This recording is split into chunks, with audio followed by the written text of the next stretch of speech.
બે શબ્દો કંઈક કહેવાનો વિચાર છે, પણ ઉપનિષદની એક આખ્યાયિકાના માધ્યમથી કહેવાનો વિચાર છે.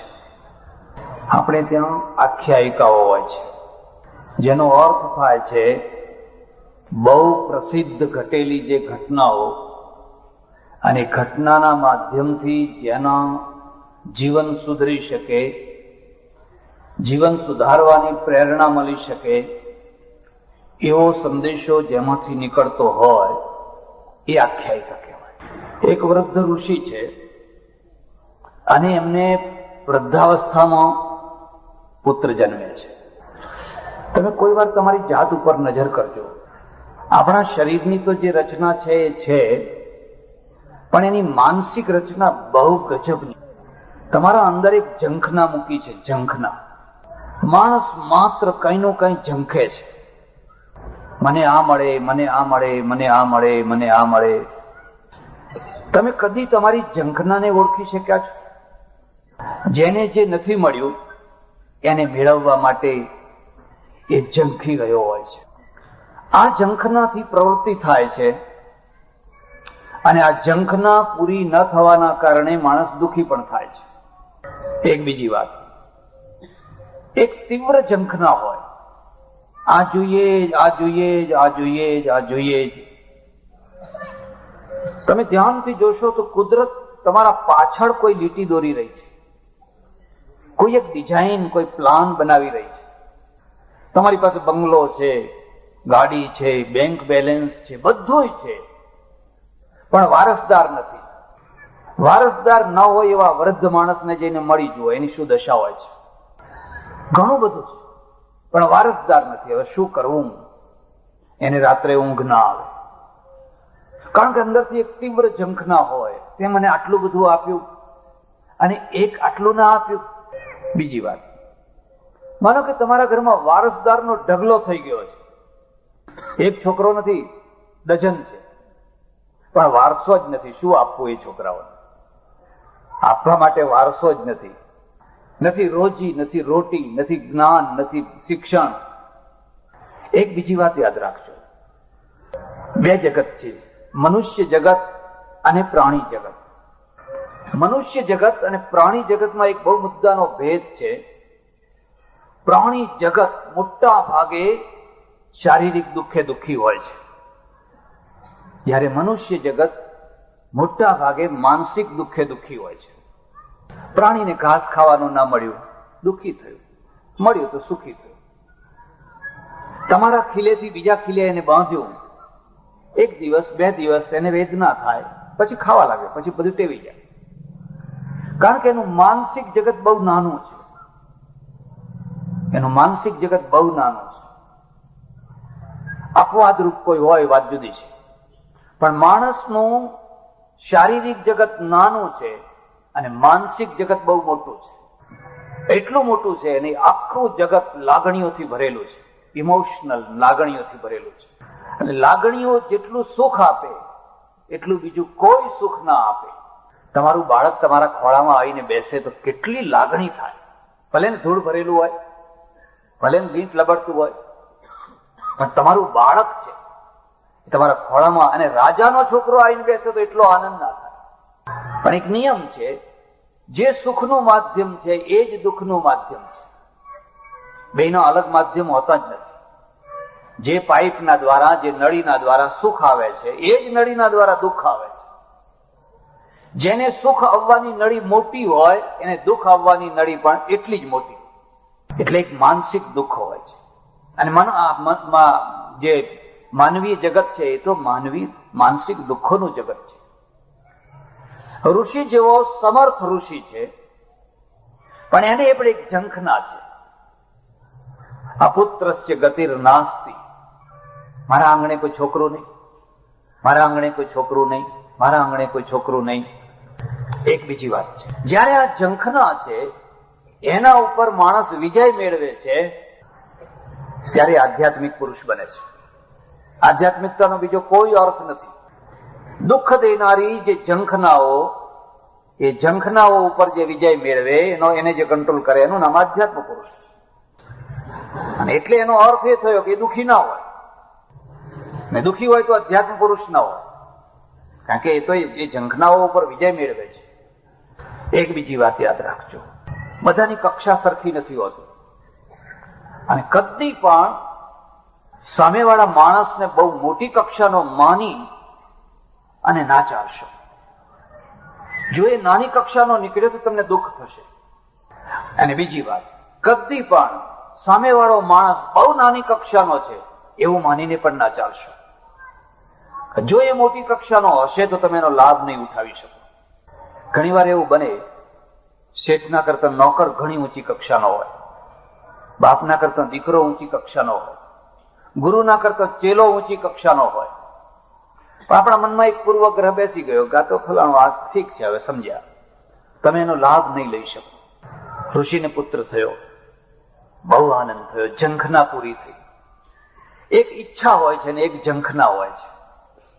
ઈચ્છાઓ તો રોજ કેટલી પાણીના પરપોટાની માફક થતી હોય છે ને વિલીન થતી હોય છે, પણ એક ઝંખના હોય છે જે વર્ષો સુધી તમને ખેંચે રાખે એના તરફ.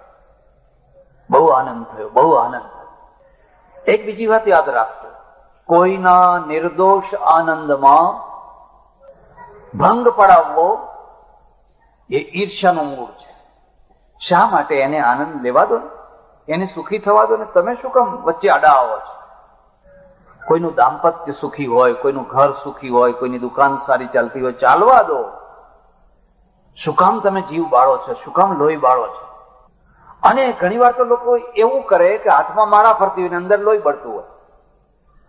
ઉપર જુઓ તો માળા ફરતી હોય, ભગવાનનું નામ બોલતા હોય, આમ જુઓ તો એકબીજાનું લોહી પીતા હોય. પ્રાણીઓને સુખી થવા દો.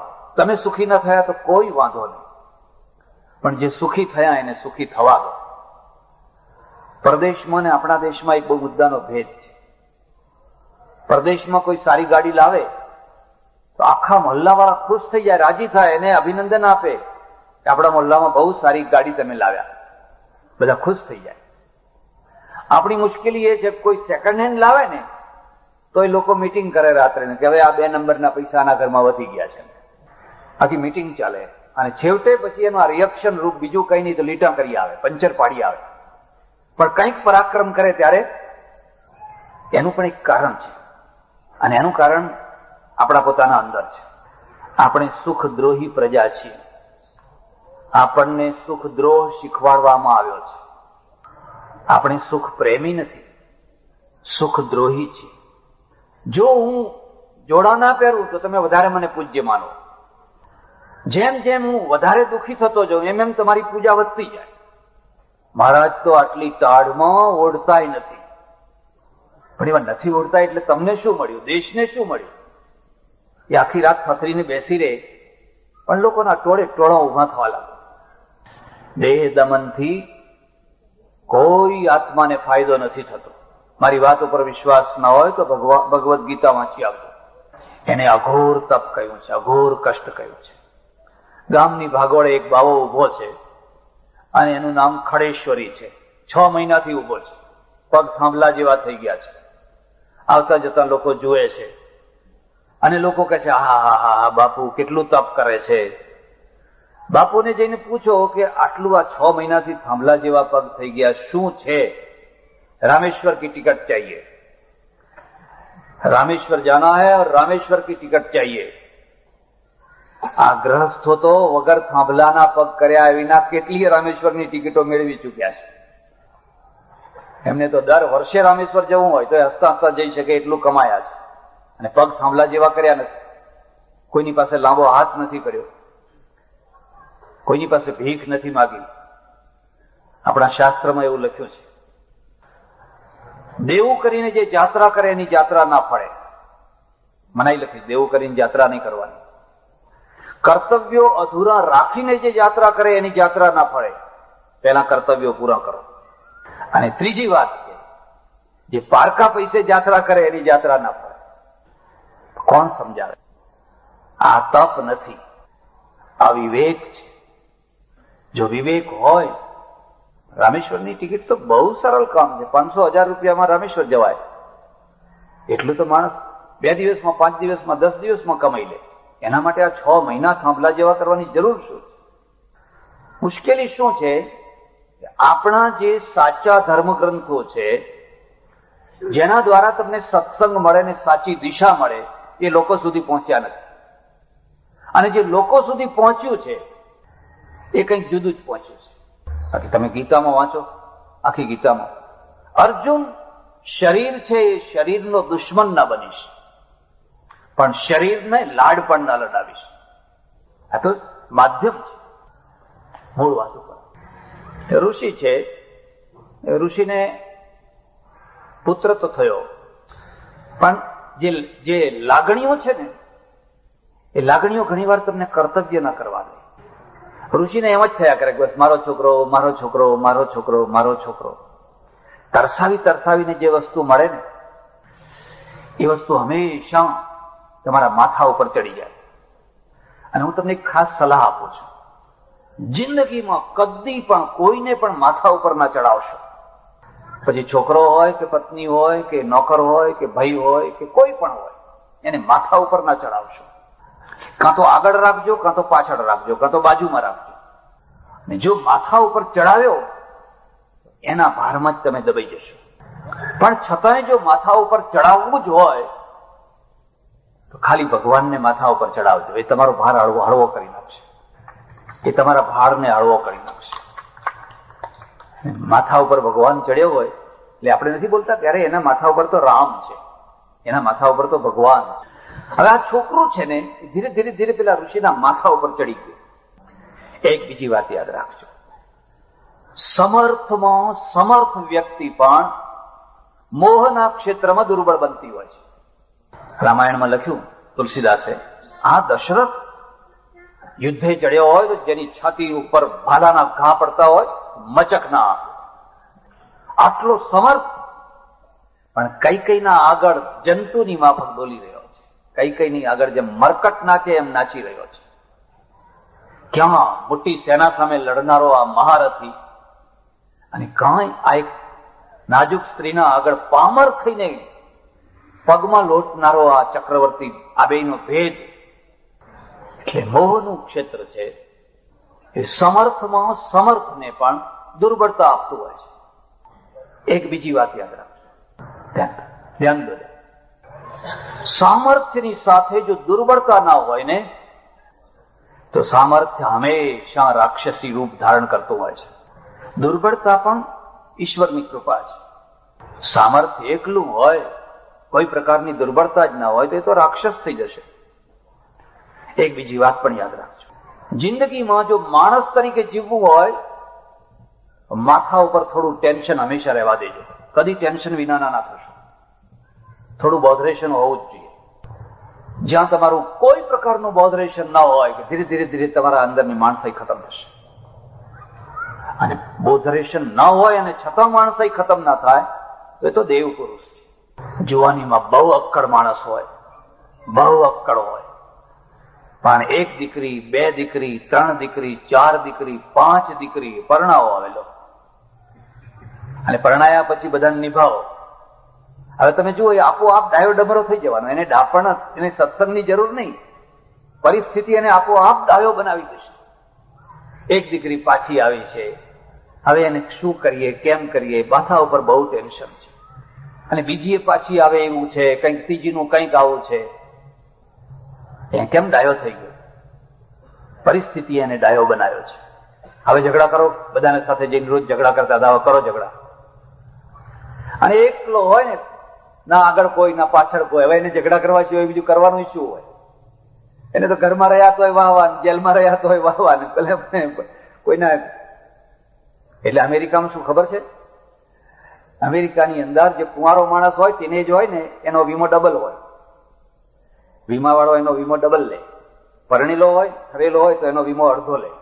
આ તો આને કઈ પડી ના, ગાડી ગમે તે એક્સિડન્ટ કરી આવશે. એટલે ભલા થજો, કોઈને માથે ન ચડાવશો.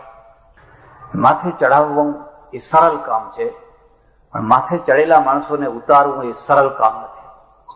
કાં તો એને પછાડવું પડતું હોય છે, અને જો એ પછાડો તો એ તમને પછાડ્યા વિના ના રહે. બહુ અઘરું કામ. આ ઋષિ છે, ઋષિએ છોકરાને માથે ચડાવી દીધું. માથું ચડેલું છોકરું ભણે નહીં, નિશાળે ના જાય, ગુરુકુલમાં ના જાય, અક્ષરે ના ભણે. એક બીજી વાત, માં અને બાપમાં શું ફરક છે? ખરેખર તો જુઓ તો બાપ છે એ માએ છે ને બાપે છે. એની એક આંખમાં માં હોય અને બીજી આંખમાં બાપ હોય. માનું હૃદય વાલથી ભર્યું છે અને બાપની આંખની અંદર વાઘ બેઠો છે. આ બેયની જરૂર છે. એક બહુ મોટા મંત્રી એક સભામાં મળેલા વિધવા બેન હતા.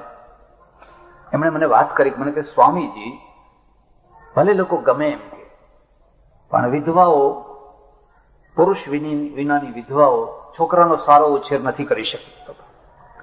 એમના છોકરા બગડી જતા હોય છે, કારણ કે જે વાઘની આંખ જોઈએ એમની પાસે નથી હોતી, અને વધારે પડતું જે વાલ છે એ છોકરાને વંઠી નાખતું હોય છે. માના વાલની જરૂર છે, એટલી જ જરૂર બાપના તાપની જરૂર છે. અને જો બાપનો તાપ ના હોય તો નિભાડામાં ઘડો કાચો ને કાચો રહી જાય. બાપ જો તાપ વિનાનો થઈ જાય તો કદાચ ગાંધીજીના પિતા બહુ એ હતા, પણ છોકરો એવું ભણે જ નહીં, ખૂબ સમજાવે, ભણે જ નહીં. એક બીજી વાત, ઘરની જે વેદના છે ને, અને એમાંય એ વેદના મોટા માણસને હોય. તમારા અહો ભાગ્ય કે તમે ઘરની પીડા કોઈને કહી શકો છો, કોઈના આગળ વાત કરી શકો છો, એટલે તમે હળવા થઈ જાઓ છો. પણ જેમ જેમ માણસ મોટો થતો જાય એમ બીજાને વાત ના કરી શકે. એનું મોઢું તો જયારે જુઓ ત્યારે આમ ઉતરેલું, સિરિયસ. અંદર એટલી બધી વાતો ભરી છે, અને એક વાત કોઈને કરી શકાતી નથી, કારણ કે મોટા થયા છે. જો નાના હોત ને તો ગમે એમ બોલી દીધું. એક ગામમાં મારે થોડા દિવસ રહેવાનું થયું. ગામના બહાર એક હનુમાનજીનું મંદિર, ત્યાં એક રૂમ ને એમાં મને ઉતારો આપ્યો. ને મારા નસીબ એવા કે થોડા દિવસમાં જ ત્યાં સરાણિયા રહ્યા રહેવા. ચોક હતો ને, એ બધા 8-10 કુટુંબ ત્યાં રહેવા આવ્યા. એટલે મારે સામે જ દેખાય ને બધું સંભળાય ખરું. સાંજ પડે ને કઈ ઝઘડો થાય. સ્ત્રીઓ અને પુરુષો લાંબા હાથ કરીને એવા લડે, ગાળો દે ને, અડધી રાજસ્થાની ને અડધી ગુજરાતી ભાષા બોલે. 2-4 દિવસ મેં સાંભળ્યું. જોકે એમાં કેટલીક બાબતો તો ટેપ કરવા જેવી. તમારે લોકોત્તર ગાળો, બધી ડિક્શનરીમાં જોવા ના મળે એવી અજબ ગજબની બધી ગાળો અંદર. મને થયું કે આ એકાદનું ખૂન થઈ જશે. આ લોકો તો આટલું બધું સવારે લડે, સાંજે લડે, એકાદનું ખૂન થઈ જશે આ તો. એટલે પછી પરિચય થયો. એના 2 આગેવાનોને બોલાયા. મેં કહ્યું, તમે આવા રોજ લડો છો, એના કરતા જુદા થઈ જાઓ. તમે પણે જુદા થઈ જાઓ.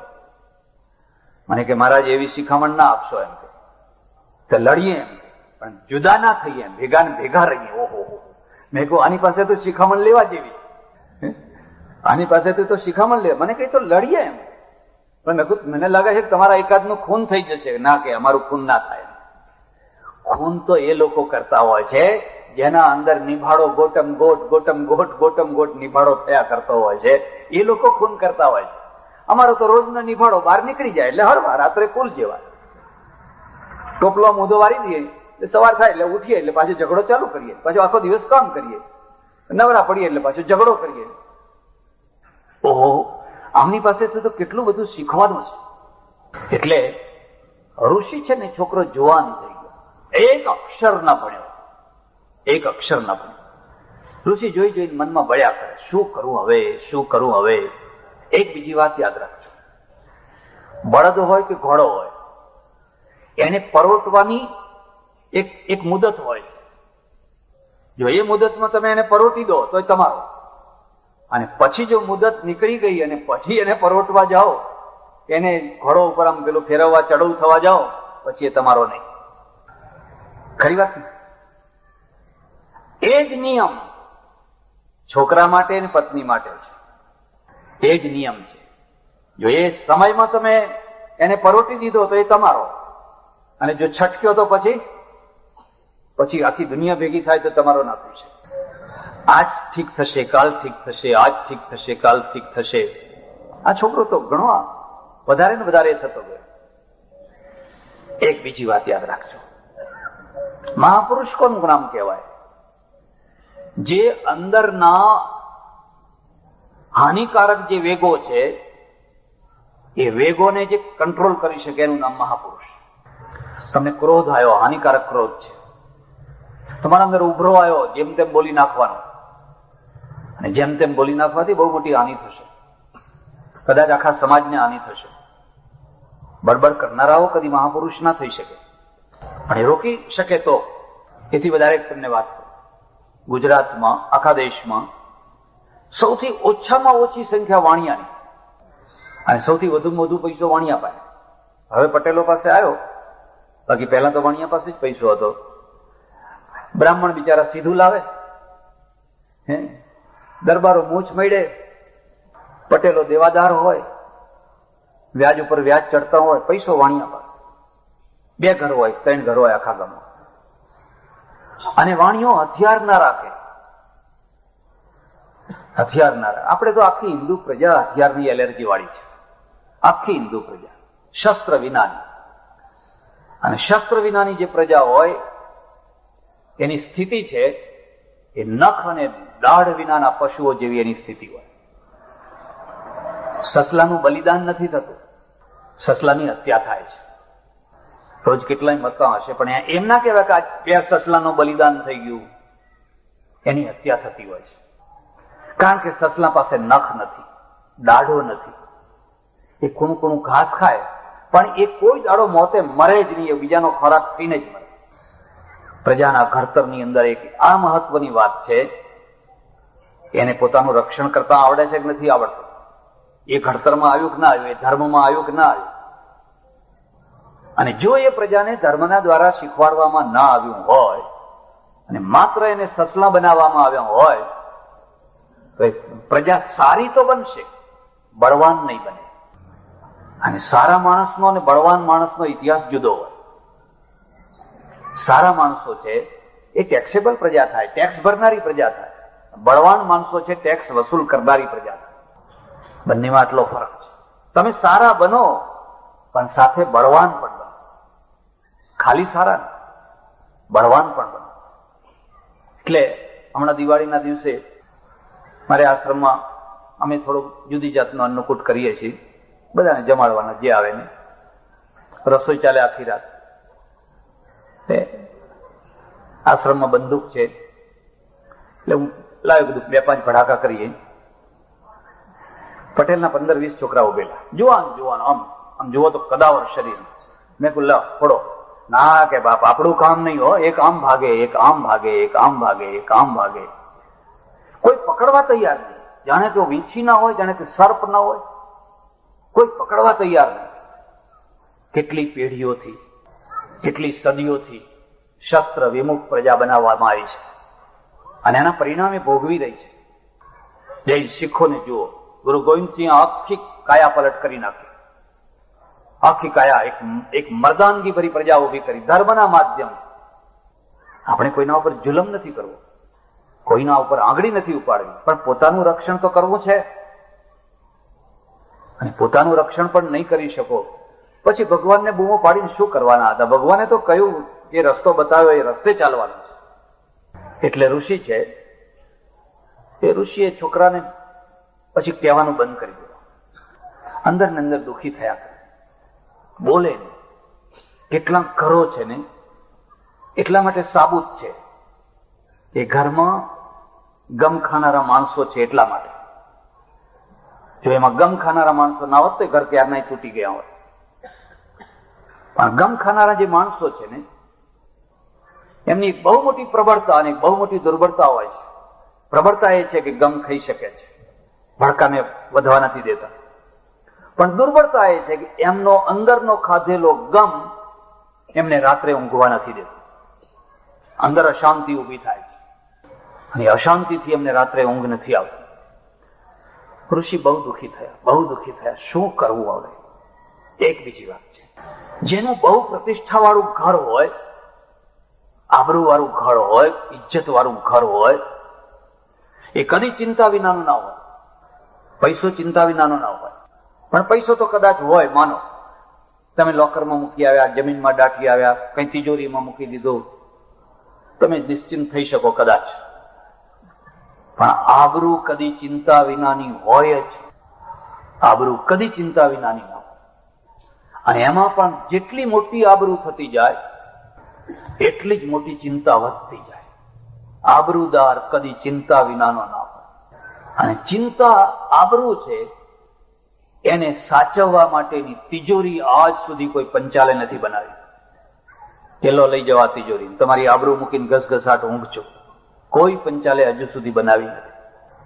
હા, સુખ કોણ છે? એકામ લજ્જામ પરિત્યજ્ય ત્રૈલોક્યમ સુખમાસતે. બસ નિર્લજ્જ થઈ જાઓ, આબરૂ વિનાના થઈ જાઓ, બસ પછી ઘસઘસાટ ઊંઘો. તમે આવા છો, અલ્યા એનાથી બમણા છે, લો શું કરવું છે, બસ પછી ઘસઘસાટ ઊંઘો. ચાણક્યનું છે. પણ આબરૂદાર એવો થઈ નથી શકતો. એટલે તો આબરૂદાર માણસ છે ને એ રોજ ભગવાનને પ્રાર્થના કરે છે, પ્રભુ બાંધી મુઠ્ઠી મને વિદાય આપજે. મારું ખોડિયું લાખનું બાંધી મુઠ્ઠીનું રાખજે અને મને વિદાય આપજે. મારે તો એક સાધુ આવે છે, 75 વર્ષ 77 વર્ષના છે, વૈષ્ણવ સાધુ. જેટલી વાર આવે એટલી વાર મારી એક જ કે મને કે બાપજી એક જ આશીર્વાદ આપો કે હું બાંધી મુઠ્ઠીએ મારો વિદાય થઈ જાય, બસ આટલું મને આપો. આબરૂના સુખ જેવું કોઈ સુખ નથી. તમારા આગળ આગળ તમારી વ્યવસ્થા થાય, તમારા બાળકોને શીખવાડજો. જો ક્રેડિટ ઉભી કરી શકો તો એના સુખ જેવું કોઈ સુખ નથી. જ્યાં જાઓ ત્યાં તમારા માટે રોટલો તૈયાર, રહેવાનું તૈયાર, 5-25 હજાર જોઈતા હોય તો આપનારા લોકો તૈયાર. આગળ ને આગળ તમારા માટે સુખ ઉભું થાય. અને ક્રેડિટ ન હોય તો એના દુઃખ જેવું કોઈ દુઃખ નથી. ઋષિ બહુ મોટા આબરૂદાર માણસ છે, ચારે તરફ એમનો જય જયકાર છે. અને આ ઘરમાં આવો છોકરો. એક બીજી વાત, વૃદ્ધાવસ્થાના જે સુખો છે ને એમાંથી સૌથી મોટામાં મોટું સુખ છે સંતાન સુખ. તમારી પાસે પૈસો હોય, તમારું આરોગ્ય પણ સારું રહ્યું હોય, માનો બધું હોય, પણ સંતાન સુખ ન હોય. સંતાન ન હોય એ નહીં. પરમેશ્વરે માણસને કાળજું આપ્યું છે, હૃદય આપ્યું છે, દિલ આપ્યું છે. અને એને સૌથી મોટામાં મોટી વેદના ઠેસ લાગવાથી થતી હોય છે. આપણે ચાલતા હોઈએ અને કોઈ પથ્થરો આવે અને પગને જેમ ઠેસ વાગે, નખ ઉખડી જાય, એ તો શરીરની થઈ, મલમ પટ્ટો લગાવો 2 દિવસમાં ઠીક થઈ જશે. પણ એ હૃદયમાં ઠેસ વાગતી. અને આ ઠેસ નજીકના માણસો જયારે મારે અને હૃદય ઘવાય અને એ વૃદ્ધાવસ્થામાં, લાચાર સ્થિતિમાં, પાછલી દશામાં એ માણસના ઉપર જે વીતતું હોય એ તો ભગવાન જ જાણે. સ્વમાની માણસ હોય, માણસને એક ઠેસ વાગતી હોય છે. અને એટલે હું તમને એક બીજી વાત કહું છું, તમે કોઈ પણ ધર્મ પાળતા હો, સંપ્રદાય જે પાળો ના પાળો, બને તો કોઈના હૃદય ઉપર ઠેસ ના મારો, બને તો મલમ ચોપડો. 2 પ્રકારના માણસો હોય છે. એકના કહેવામાં જુઓ તો જ્યારે જુઓ ત્યારે પેનિસિલિન મલમ હોય, કોઈ દાઝેલો, કોઈ દુઃખી થયેલો માણસ જોવે એટલે તરત મલમ ચોપડી આપે. આશ્વાસનનો મલમ, હિંમતનો મલમ. બીજા કેટલાક એવા માણસ હોય કે એના ગજવામાં જયારે જુઓ તો ટાટાનું મીઠું જ રાખતો હોય. એવું લાગે કે આ દાઝેલો છે તો ઉપર ભભરાઈ આવે, હો, આને કઈક ચીરો પડ્યો છે તો ઉપર ભભરાઈ આવે. જયારે જુઓ ત્યારે એક દાઝેલા ઉપર ડામ દઈ અને આનંદ મેળવે છે. એક દાઝેલા ઉપર મલમ ચોપડીને આનંદ મેળવે છે. બેયને આનંદ થાય છે, પણ બંનેના રસ્તા જુદા જુદા છે. એટલે બને તો કોઈને ઠેસ ના મારશો. અમારે ત્યાં સંતો એમ કહ્યું છે, કટુક બચન મત બોલ રે તો હે પિયા મિલે. નજીકના માણસોની ઠેસ બહુ લાગતી હોય છે. દ્રૌપદીએ ઠેસ મારી, પડતા ઉપર પાટું મારી, પેલો પડ્યો, અને દ્રૌપદીએ કહ્યું આંધળાના છોકરાએ, આંધળા જ હોય નહીં. મોટું મહાભારત રચાઈ ગયું, એટલું મોટું એ ઠેસ એવી વાગી કે દુર્યોધનને તો કેટલા ટાઈમ સુધી ઊંઘ જ ના આવી. હવે હું શું કરું, આનો બદલો લો. કોઈ દૂરનો માણસ બોલ્યો હોત તો આટલું ના લાગો. નજીકના માણસો છે એને એની ઠેસ બહુ જબરી લાગતી હોય છે. એટલે ઋષિ જાણે છે, જે છે હવે નિભાવે છૂટકો છે, ચાલ્યું. પણ એક બીજી વાત યાદ રાખો, તમે ઈચ્છો કે ના ઈચ્છો, તમે ગમે એટલા સમર્થ હો, કોઈ એક ઘડી એવી આવતી હોય છે ત્યારે તમે દુર્બળ થઈ જતા હો છો. 365 દિવસ તમે પ્રબળ છો, પણ એક દિવસ એવો આવે છે, એક 5 મિનિટ એવી આવે છે કે તમે ક્રોધ કરી બેસો છો, ના બોલવાનું બોલી બેસો છો, પછી 364 દિવસ સુધી સારા રહો છો. ભગવદ્ ગીતા એના માટે શું કહે છે ખબર છે? ક્ષુદ્રમ હૃદય દૌર્બલ્યમ ત્યક્તો તિષ્ઠ પરંતપ.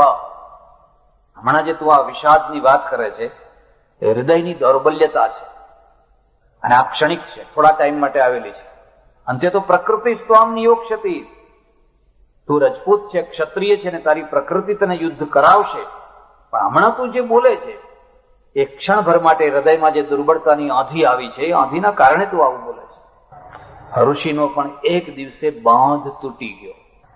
364 દિવસ પૂરા થયા અને પેલો અડધો દિવસ આવી ગયો, અને એમાં એ બાંધ તૂટી ગયો. કારણ કે એને જોઈ જોઈને બળ્યા કરવાનું, જોઈ જોઈને બળ્યા કરવાનું. એક બીજી વાત યાદ રાખજો, જેને જોઈને મન ઠરે, મન રાજી થાય, પ્રસન્નતા આવે, એવા માણસો જો ઘરમાં રહેતા હોય ને તો તમે સુખી સુખી છો. ભલે પૈસો ઓછો હોય, સવારે આમ આંખ પડે, નજર પડે ને એને જોઈને આનંદ આનંદ થઈ જાય તો તમે સુખી સુખી છો. પણ જેને જોઈને જ તમને બળતરા થાય, તમારું મન બળ્યા કરે, અને તે એક દિવસ માટેની આખી જિંદગીના પનારામાં માણસો છે. 2 દિવસ, 3 દિવસ, 4 દિવસ, 5 દિવસ નહીં, રોજની વાત. આવું માણસ જો તમારા ઘરમાં હોય તમે દુખી થઈ, કારણ કે માણસ જોઈને જ તમારું મન બળ્યા કરે છે. એક બીજી વાત, આ બળતરાને માણસ બદલીને દૂર કરી શકાય કે માણસને બદલ્યા વિના બળતરા દૂર કરી શકાય? માણસને બદલીને જે બળતરા દૂર કરવાનો પ્રયત્ન કરે છે એ કદાચ બીજી વાર પણ છેતરી શકે છે, ત્રીજી વાર પણ છેતરી શકે છે. માણસ રાખીને પણ બળતરા દૂર કરવાનો જે પ્રયત્ન કરે છે એ કરી શકાય છે. અને એ રીતે કરી શકાય છે, તમે તમારા અંતરને વિકસિત કરો, અંતરમાં વિકસિત કરો, તમારા હૃદયને ખીલવા દો, અને જે ખીલશે તો બીજાના દોષોને એ સહન કરી લેશે. એક બીજી વાત યાદ રાખજો, જિંદગીમાં મહાપુરુષ કોણ છે? જે બીજાના દોષોને સહન કરી શકે છે, જે બીજાના દોષોને માફ કરી શકે છે, અને એ રીતે માફ કરી શકે છે કે મારામાં એ દોષો છે જ, હું પણ એ દોષોથી મુક્ત નથી. કોઈ એવો દાવો કરે કે મારામાં એક રત્તીભર દોષ નથી તો એ ઢોંગી છે, પાખંડી છે, દંભી છે. સંતોની એક ખાસિયત છે કે પોતે કહે ભાઈ અમે તો દુર્બળ છીએ, અમે તો પામર માણસ છીએ. એ પામર જ પરાક્રમી બનતા હોય છે. એ ઋષિ છે, એ ઋષિએ જોયું કે હવે આ છોકરો, પણ તે દિવસે એમનો બાંધ તૂટી ગયો, અને તૂટી ગયો એટલે ન બોલવાનું બોલી ગયું.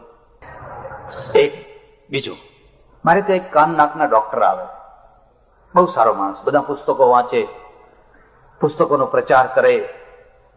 મને કે સ્વામીજી આજ મારી બહુ મોટી ભૂલ થઈ ગઈ. મેં કહ્યું શું થયું? મારા 2 છોકરા છે એને હું થોડું લડ્યો અને એકને થોડું એકાદ તમાચો માર્યો ખરો, ના 6-7 વર્ષનો. તો મારો જીવ બળ્યા કરે છે, મેં આવું કેમ કર્યું?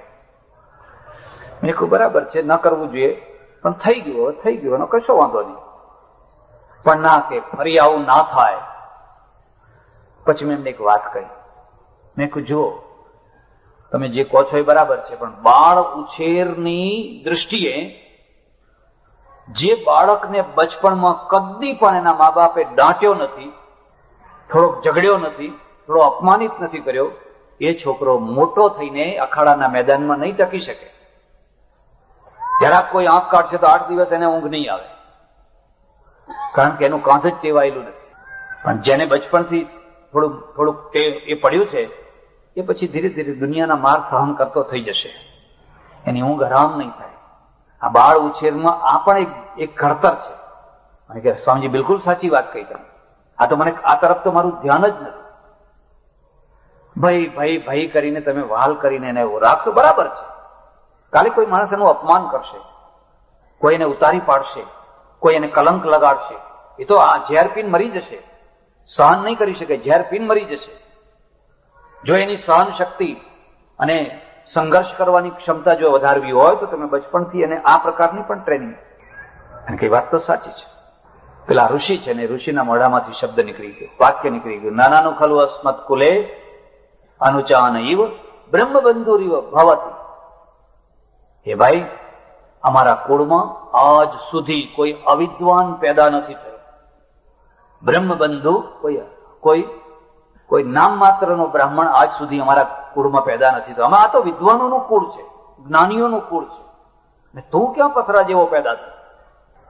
હું તમને એક બીજી ભલામણ કરું છું, જો બને તો તમે ચાણક્યને જરૂર વાંચો, ભર્તૃહરિ અને ચાણક્ય. હા હા હા, કઈ શાસ્ત્રના કઈ નીતિના કઈ પાઠ અંદર મૂક્યા છે. ચાણક્ય લખ્યું છે કે વગર અગ્નિએ કોઈનું શરીર બાળવું હોય તો એના 6 કારણો છે. 6 માંથી એક હોય તો એ બળ્યા કરે. કુગ્રામ વાસ, કુલહીન સેવા, કુભોજનમ, ક્રોધમુખી ચ ભાર્યા, વિધવા ચ કન્યા, મૂર્ખશ્ચ પુત્ર, વિનાગ્નિના ષટ પ્રદહંતિકાય. કુગ્રામ વાસ, એવા ગામમાં જઈને રહો કે તમારી કોઈ કદર જ ન કરે, તમને કોઈ સમજી જ ન શકે. એને કુગ્રામ હોય, વ્યસની હોય, દારૂડિયું હોય, અનેક પ્રકારના અપલક્ષણો વાળું હોય, એના વચ્ચે તમે જઈને રહો. હું તમને ભલામણ કરું છું, થોડુંક વધારે ભાડું ભરજો, પણ સારા મોહલ્લામાં રહેજો. સસ્તું ભાડું ખોરીને જો હલકા મોહલ્લામાં રહેવા ગયા તો એ બહુ મોંઘું થઈ પડશે. સારા મોહલ્લામાં રહેજો, સારી સોસાયટીમાં પ્લોટ રાખજો. પડોશીના સુખ જેવું કોઈ સુખ નથી, અને પડોશીના દુઃખ જેવું કોઈ દુઃખ નથી.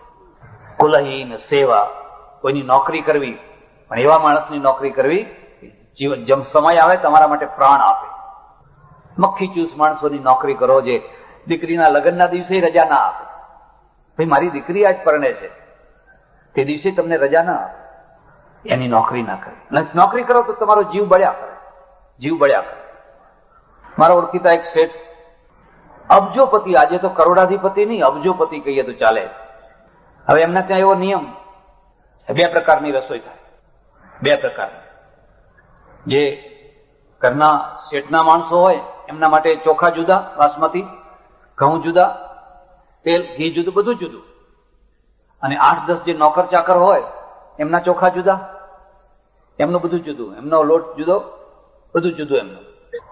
પછી પેલો માણસ મને કહે, રસોઈયો મને કે, સ્વામીજી, અને તમારે જોવું હોય તો જોજો, કોઈ ગરીબ ઘરમાં આવી 2 પ્રકારની રસોઈ નહીં થતી હોય કે એની દાળ જુદી, આની દાળ જુદી, આ બધું એવું ભાગ્યે જ થતું હશે. એ 2-3 પ્રકારની રસોઈ કાં તો અમારા આશ્રમોમાં થતી હશે, કાં તો કોઈ શેઠિયાઓના ત્યાં થતી હશે. અમે એમાં બકાત નથી. અમારે ત્યાં વીઆઈપી આવે, સેમી વીઆઈપી આવે, સામાન્ય આવે, લોઅર આવે. અમે જોઈએ કેટલા મૂક્યા, કેવી ગાડી લઈને આવ્યો છે, કેટલું મૂકી શકે એવો છે. અને આ તો બધો ક્યાસ કાઢવા બેસો એટલે ધંધાને શીખવાડે, પછી ખબર પડી જાય કે હા આ કોણ કઈ કક્ષાનો છે. કાં તો અમારે ત્યાં 2-4 પ્રકારના રસોડા હોય, કાં તો શેઠિયાઓના ત્યાં હોય. સામાન્ય પબ્લિકના ત્યાં તો એક જ શાક ને રોટલો છે, ભાઈ લો આવો બેસો, ભેગા બેસીને ખાઓ. એમાં જે મજા આવે ને એ પેલામાં ના આવે. પછી મેં કહ્યું, તો તમારે બહુ દુઃખ, કે દુઃખ તો ખરું, પણ અમે એના કાન કાપીએ. મને કે, તમે શું કાન કાપો? મને કે શેઠાણી છે ને આમ ઉપર ને ઉપર ઉભી હોય, જયારે જુઓ ત્યારે ઉપર ને ઉપર ઉભી હોય, પણ એ ગમે એટલી ઉભી હોય, થોડીક આગી પાછી થાય ને વાટકી ભરીને ઘી પી જઈએ. ભલે ને કોરી રોટલી ખાય, એના દેખતા કોરી ખાય, અને ઘી છે ને વાટકી ભરીને પી જઈએ. એમ ખરું? અરે મને કે મહારાજ, જો પીવાનું ના મળે ને ચોકડીમાં ઢોળીએ. એમ પણ નુકસાન કર્યા વિના રહીએ. નોકરોને વફાદાર રાખવા હોય તો પહેલા તમારે વફાદાર થવું પડે. તમે એનો કસ કાઢો અને પછી તમે અપેક્ષા રાખો કે મારો વફાદાર રહે, તે ના રહી શકે. નાનાનું ખલું અસ્મત કુલે અનુચાન ઇવ બ્રહ્મબંધુરીવ ભવતી. અમારા કુળમાં આજ સુધી આવો કોઈ મૂર્ખ છોકરો પેદા નથી. એટલે પેલો ચાણક્ય કહે છે, કુગ્રામ વાસ, કુલહીન સેવા, કુભોજનમ. હું તમને એક બીજી ભલામણ કરું છું, કદી પણ 15, 20, 25 પ્રકારની રસોઈ ના બનાવવી. હું એકવાર કલકત્તા ગયેલો ઘણા વર્ષો પહેલા, અને એક મારવાડી શેઠે મને નોતરું આપ્યું જમવાનું, અને એને ત્યાં જમવા ગયો, 2 મોટા પતરાળા મૂકેલા, 2, 108 પ્રકારની રસોઈ બનાવી. 108. અને હું તમને કહું, તે દિવસે જમવાની બિલકુલ મજા જ નહીં આવે. ગભરાઈ ગયા, શું ખાવું ને શું ના ખાવું. એક તોલો મૂકો તો 108 તોલા થઈ જાય. કોઈ દિવસ ના ખાય. બસ 2 કે 3 વસ્તુઓ બહુ થઈ. મજા આવશે, પણ 2 કે 3 સારામાં સારી બનાવો. જેમ તેમ ના કરો, વ્યવસ્થિત કરો, મજા આવી જશે. 25 પ્રકારનું બધું અંદર મૂકો ને પછી એમાં કેટલીક વાર તો આયુર્વેદની દ્રષ્ટિએ એકબીજાનો મેળ ના ખાતો હોય એવા બધું કર્યું. એક સજ્જનના અમારે જમવા જવાનું થયું, હરખમાં એને દૂધપાકે કર્યો ને શ્રીખંડે કર્યો પાછો. ઉભોજનમ ક્રોધમુખી ચ ભાર્યા. હવે એની વ્યાખ્યા કરવાની કઈ? વિધવા ચ કન્યા. કન્યા વિધવા ઘરમાં ફર્યા કરે છે, જુવાન કન્યા છે. આ વિધવાનું દુઃખ પરદેશ વાળાને નથી, આપણે છે. આપણે વધુ પડતી સંસ્કૃતિ વાળું જીવન જીવીએ છીએ, એ લોકો વધુ પડતી વ્યવસ્થા વાળું જીવન જીવે છે. એમ સમજે વિધવા થઈ એને લગ્ન થઈ જવા જોઈએ, એને પરણી લે એની મેળે. આપણે કઈક ના એની મેળે ના પરણવા દઈએ ને અમે ના પરણાવીએ બસ આખી જિંદગી એને. અને જો આટલી ભૂલ કરે ને મારી નાખો, બાળી નાખો. પોલીસ આવે એના પહેલા કૂટી બાળો. કારણ કે આપણે ઇમોશનલ પ્રજા છે. જેટલું કલ્ચર વધારે એટલી ઇમોશનલતા વધારે. જેટલી ઇમોશનલતા વધારે હોય એટલી જ પ્રજા આંતરિક રીતે વધારે દુઃખી થતી હોય. વિધવા ચ કન્યા મૂર્ખસ્ચ પુત્ર. મારા એક દીકરી લઈને આવ્યા, 22 વર્ષની દીકરી. મને કે બાપુ આના માથા ઉપર હાથ મૂકો, એને આશીર્વાદ આપો કે ભક્તિ કરે. મેં કહ્યું કેમ એને ભક્તિ કરવાની? કે 6 મહિનાથી વિધવા થઈ છે. તો કીધું એક કામ કરો, પહેલા તમારું માથું લાવો, તમને હાથ મૂકો, પછી એને હાથ મૂકો. મને કે હા, મને આશીર્વાદ આપો. તમારી ઉંમર કેટલી હતી? મને કે 65 વર્ષ. ભક્તિ કરો છો? મને કે જરાય મન ચોંટતું નથી. અરે 65 વર્ષે તારું મન નથી ચોંટતું તો આ 22 વર્ષે આનું મન ક્યાંથી ચોંટવાનું હતું? જો 65 વર્ષે તારું મન નથી ચોંટતું, પણ ત્યારે કે શું કરવું? તમે હું કહું રસ્તો બતાવો. મને કે બતાવો. તમારા સમાજમાં, તમારા ગોળમાં, તમારા વર્તુળમાં કોઈ વિધુર પુરુષ હોય, એ વિધુરની સાથે આને પરણાવી દો. 6 મહિના 12 મહિના પછી એને પરણાવી દો. મને કે મહારાજ તમે તમારું નાક કાપવા આવ્યા છો ને? મેં કહ્યું ના, નાક કાપવા નથી આવ્યા. જો મારી વાત માનશો તો થોડો ઉજરડો થશે, પછી અઠવાડિયામાં રૂજ આવી જશે. ચે લોકો થોડીક વાર બોલશે. જે નવો માર્ગ પાડનારો છે એને તો હંમેશા સહન કરવાનું જ હોય છે. પછી એ પગદંડી થતી હોય છે, પાછળના લોકોને સુખ મળતું હોય છે. મારી વાત ના માને. મેં કીધું જો યાદ રાખજો, મારી વાત નહીં માનો તો આ છોકરી મૂળમાંથી તમારું નાક કાપશે. નારાજ થઈને ગયા. સંન્યાસીનો એક અર્થ એ છે કે જરૂર પડે તો લોકોને નારાજ કરવા પડે તો નારાજ કરીને પણ જે સાચું હોય એ કે.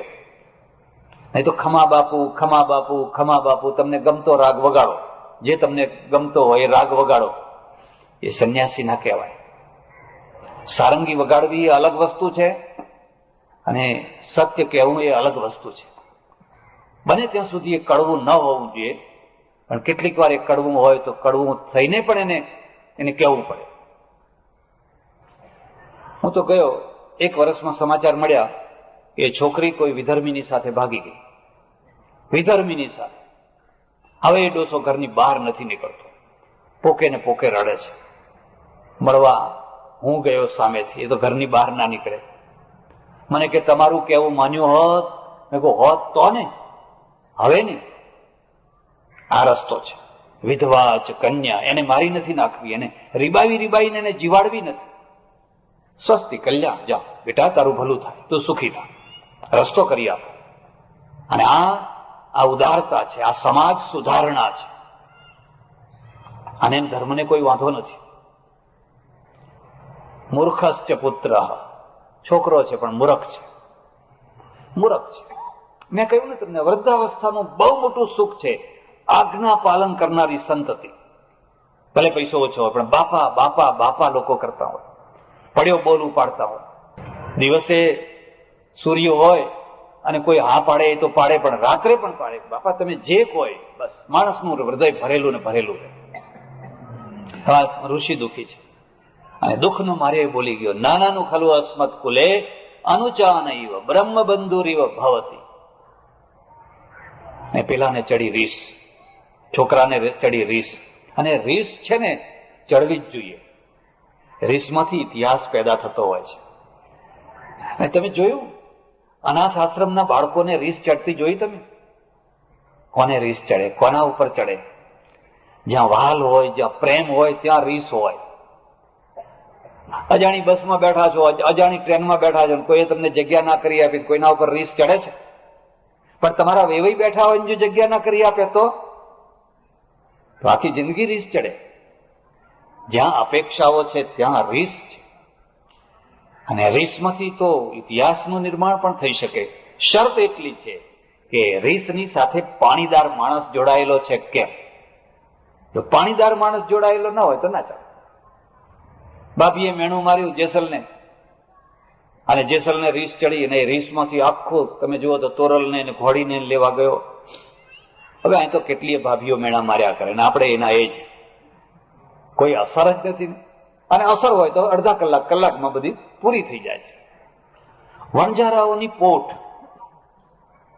અને પોટમાં નવી પરણાવેલી કન્યા, લાંબો ઘૂંઘટો ચાલે, તરસ લાગી.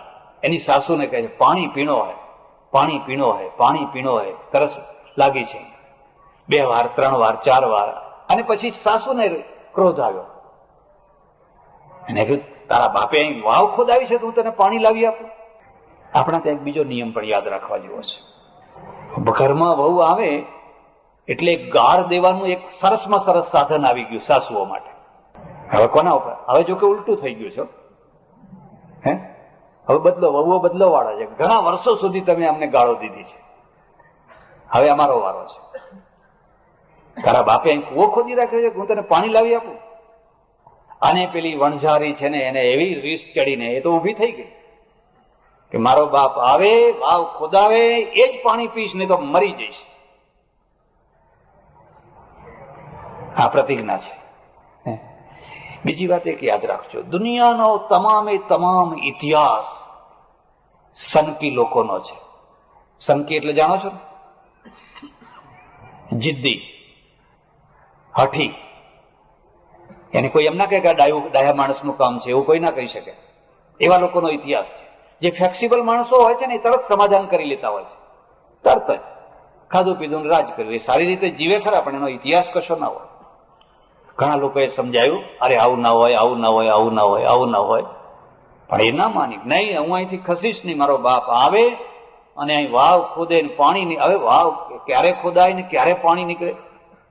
દોડ્યા વણઝારાઓ આજુબાજુ નજીકમાં જ કંઈક એનો બાપ પોટ લઈને ફરતો હશે, અને સમાચાર આપ્યા કે તમારી દીકરીએ તો આવી પ્રતિજ્ઞા કરી છે. અને જેની દીકરીમાં આટલી પ્રતિજ્ઞા કરવાની હિંમત હોય એનો બાપે કંઈક હશે કે નહીં હોય. એને કહ્યું કશો વાંધો નહીં, મારી દીકરીની લાજ રાખવી મારા હાથમાં છે. પાછી પોટ લઈને આવી ગયો, ખોદવા લાગી ગયા બધા. પણ ગમે એટલું ખોદે તો કઈ પાણી થોડું નીકળે ઉનાળામાં તરત. ત્યારે પછી અમારા જેવા વચ્ચે પડે, અને અમારું કામ શું છે? વચ્ચેનો રસ્તો કઢાઈ આપવો. એને આપત ધર્મ કહેવાય. આપત ધર્મ કાયમ માટે નહીં, થોડાક દિવસ પાડવા માટે. હવે શું કરવું? આ તો મરી જશે તરસી તરસી.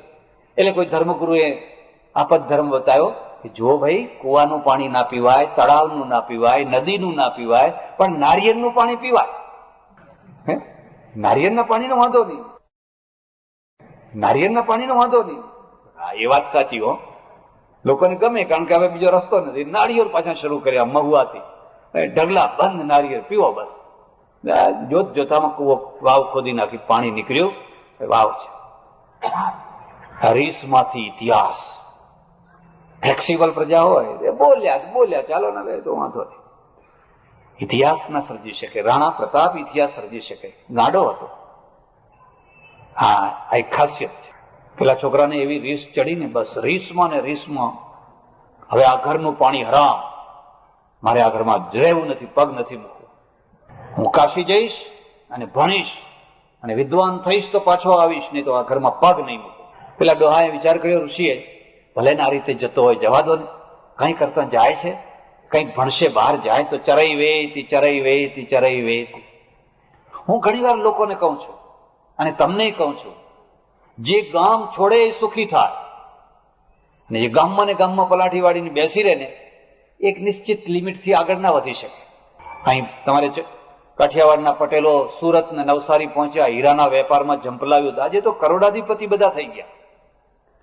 અને કાઠિયાવાડમાં રહ્યા હોત ને બળદના ડચકારા કરતા હોત, આજે ક્યાં હોત? એને માઇગ્રેશન કહે છે, સ્થળાંતર કહે છે. એ માઇગ્રેટ થાય પ્રજા. ચરઈ વેચી ખસો. જ્યાં તમારો ઉદય નથી થતો તો બીજી જગ્યાએ જઈને ઉદય કરો. એકને એક જગ્યાએ બેસી ના રહો. એમ એકને એક ધંધાને પકડી ના રાખો. આ ધંધો નથી ઠીક લાગતો, બીજો કરો, બીજો નહીં તો ત્રીજો કરો. કોઈ ધંધો તમને સૂટ થઈ જશે. ફ્રીક્વન્સી છે, એવી ફ્રીક્વન્સી છે કે કોઈ તમને સૂટ થઈ જશે. નીકળી પડ્યા. તમે કોઈ રીસે ચડેલા માણસને ચાલતા જોયો છે? કદી ધીમો ધીમો ના ચાલે. એ તો જફડા બંધ જતો હોય. આમાં મલકતા તો ક્યારે કોઈનું મામેરું ભરાયું હોય એવું હોય તો લોકો આમ પાનના બીડા ખાતા હોય ને ધીરે ધીરે જતા હોય. પણ જ્યાં રીસ ચડીને પગમાં જોર આવે, એક ઉર્જા છે, એક શક્તિ છે, આખા શરીરમાં ધમ વ્યાપી જાય. અને પછી તો આમ ઝડપથી ઘરમાંથી નીકળી જાય, આમ થાય તેમ થાય. અને ક્રોધ છે ને, એ ક્રોધવાળો માણસ કદી ધીમું બોલી શક્યો છે? આખો મોહલ્લો ગજવે. આપણે કઈ ધીમું બોલો ને, પણ ધીમું બોલાય જ નહીં. કારણ કે રીસના સમયમાં, ક્રોધના સમયમાં, આવેગોના સમયમાં તમારા અંદરથી ઉર્જા ફૂટવા લાગે છે. એવી ઉર્જા ફૂટવા લાગે. મારું એક પુસ્તક છે, આવેગો અને લાગણીઓ, કોઈ વાર વાંચજો. આ તો તમારી શક્તિ ફૂટી રહી છે. પહોંચ્યો કાશી, બસ એક જ ધૂમ છે, ભણવું છે. કેમ કે હૃદયમાં ઠેસ વાગી છે. બાપે મારી છે, મેણું મારી છે, મૂર્ખ, મારા ઘરમાં મૂર્ખ પેદા થયો. અને ઠેસના કારણે આ માણસ ઠેઠ ત્યાં પહોંચ્યો છે. ભણ્યો, ખૂબ ભણ્યો. એક બીજી વાત યાદ રાખજો, કેટલીક વાર તમારા જિંદગીની અંદર બાકીનું બધું જોડેલું તૈયાર હોય છે. આ તરફે બધું તૈયાર હોય છે, પણ બેયના વચ્ચેનું વાયરિંગ જોડવાની બાકી હોય છે. આ બધું વાયરિંગ કરેલું છે. આ બાજુ છે, કનેક્શન છે, બધું છે, પણ સ્વિચ પાડો તો લાઇટ નથી આવતી. બે વાયર જોડવાના રહી ગયા છે. એક પાંદડું ફરકવાનું રહી ગયું છે. ઘણા માણસો એવા હોય કે એમને એક પાંદડું ફેરવવાની જરૂર હોય છે. આટલું કરો બાકી આગળ તો બધું ક્લિયર તૈયાર જ છે. મારે આશ્રમમાં એક છોકરો આવ્યો, મને કે 2200 રૂપિયાની નોકરી છે અને મારે છોડી દેવી છે. 2200 રૂપિયાની નોકરીમાં આપણે ક્યાં ઊંચા ક્યારે આવીએ? મેં કહ્યું શું કરીશ? મને કે મેં સાંભળ્યું છે કે આ અંબાણી છે ને એ પહેલા માસ્તર હતા. એમ માસ્તર પણ છોડ્યું તો આ અંબાણી થયા. એટલે મારે અંબાણી થવું છે. મેં કહ્યું ભાઈ, બધા માણસ કઈ અંબાણી ના હોય ને બધા માસ્તરો કઈ અંબાણી થાય? એ તો માસ્તર હતો એના પહેલા અંબાણી હતો ને પછી અંબાણી છે ના. કે આપણે આ 2200 રૂપિયાની નોકરીમાં, અરે મેં કહ્યું અત્યારે નોકરી મળતી નથી ને તું મૂર્ખામી ના કર. ના માન્યો, નોકરી છોડી દીધી, નીકળ્યો અંબાણી થવા માટે. આબુના નખી તળાવમાં જઈને આત્મહત્યા કરવી પડી. અંબાણી તો ના થયો, પણ આબુનું નખી તળાવ છે ને એમાં જઈને આત્મહત્યા કરી બેઠો. કારણ કે રોજી ના રહી, રોટી ના રહી, પત્ની, 2 બાળકો, હવે કરવું શું? બધાના માટે આ નિયમ નથી કે પેલા એ આમ કર્યું એટલે આપણે એવા થઈ જઈએ. પણ કેટલાક માણસો એવા હોય છે કે એમના માટે એક પાંદડું જ ફેરવવાની જરૂર હોય છે. એ નાનજી કાળીદાસ હોય કે અંબાણી હોય, એ જન્મજાત હોય છે. એ કોઈના ઘડાયેલા નથી હોતા, એ કોઈની કૃપાથી નથી થયા હોતા, જન્મજાત હોય છે. પણ એમને શરૂઆતના 15-20 વર્ષ છે એ વાંકા ચોકા જેમ તેમ પાર કરવા પડતા હોય છે. શરૂઆત તમે ખેડૂતોને પૂછો, કેટલાક દાણા ખેતરમાં એવા પડ્યા હોય કે એના ઉપર પથ્થરો આવી ગયો હોય, માટીનું ઢેફું આવી ગયું હોય, ઉગી ન શકાય, જોર કરીને વાંકો ચૂકો થઈને બહાર નીકળે. બળુકો દાણો છે. કેટલાક એવા હોય પાણીમાં પડ્યા હોય તો પાણીનો ખાડો ભરાયો સડી જ જાય, ઉગે જ નહીં, ત્યાં પડ્યા સડી જાય. કારણ કે વધુ પડતું પાણી મળ્યું. અર્થ સમજ્યા ને તમે? વધુ પડતું પાણી સડાવી નાખ્યું, વધુ પડતી સગવડો મળી, સડી ગયો માણસ.